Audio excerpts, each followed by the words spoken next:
Warner Bros. Discovery is very likely to split into two companies here mid-2026.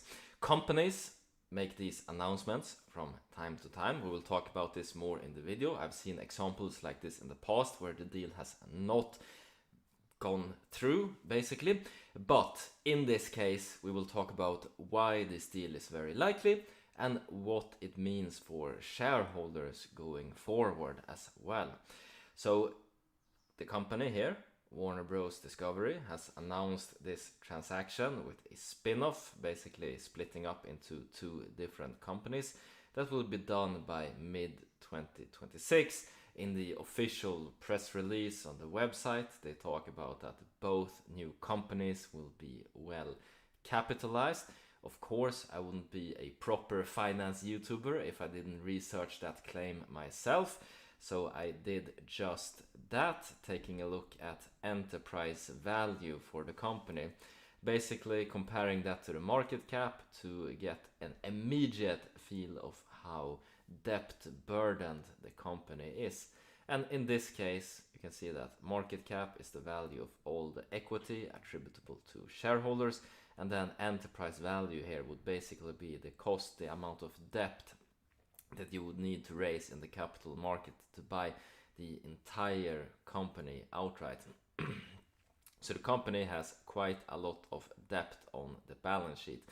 You just calculate this by taking the market cap and then you make a plus, you do a addition in mathematics of the total debt, and then you subtract the amount of cash that's on the balance sheet, and then you get the enterprise value. Excellent metric for how debt burdened the company is. And in this case, with these levels of debt, having a market cap of 27 billion as I'm recording this and an enterprise value of 56 billion, the transaction is very likely. I've been waiting on a similar transaction myself, spin-offs. I've talked about it in the past as well with the VMware spin-off from Dell. And then most recently, talking about Bauch and Health companies with some potential spin-offs.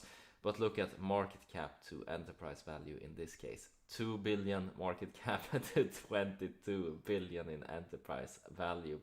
Creditors are sticking strong on this one, holding together, protecting their interests and not allowing for a spin-off. In the case of Warner Bros. Discovery here, the announcement of this deal by mid-2026 is very, very likely given the difference between market cap and enterprise value. What does this mean for shareholders going forward? The company performance has been lackluster, not a lot has happened. The company has not performed well long term.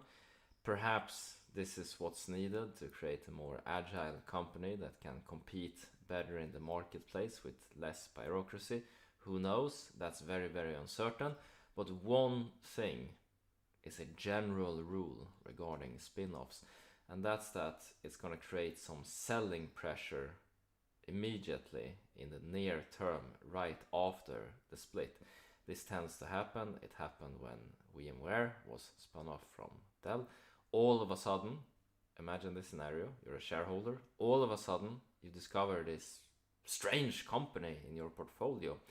You've been buying Dell, AT&T, Microsoft, and all of a sudden you just have this ticker, VMW, in your portfolio. What's this? I didn't buy this, You might call your broker, you might do some research online.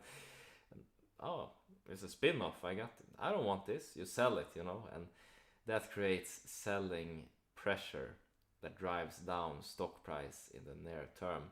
So in my opinion, I think that the best time to position yourself into either one of these companies, whether it's you want exposure to traditional TV or you want exposure to streaming and the DC universe, is a bit after the split has happened. Right after this initial selling pressure that tends to happen immediately after a spin-off of this nature. So that's been it, commenting on Warner Bros. Discovery. To summarize, deal very likely to go through, dependent on this debt burden that we just saw. And then also stock price very likely to dip immediately after the spin-off. This does not have to be the case, it's just a rule of thumb, something I've seen from, watching countless of these transactions. It's statistics, it does not have to be the case in this time, could be an outlier, but that's the general trend. Alright, that's been it for this video, and as always, hope you guys make a ton of money, whatever investments you decide to make. Take care now, bye bye.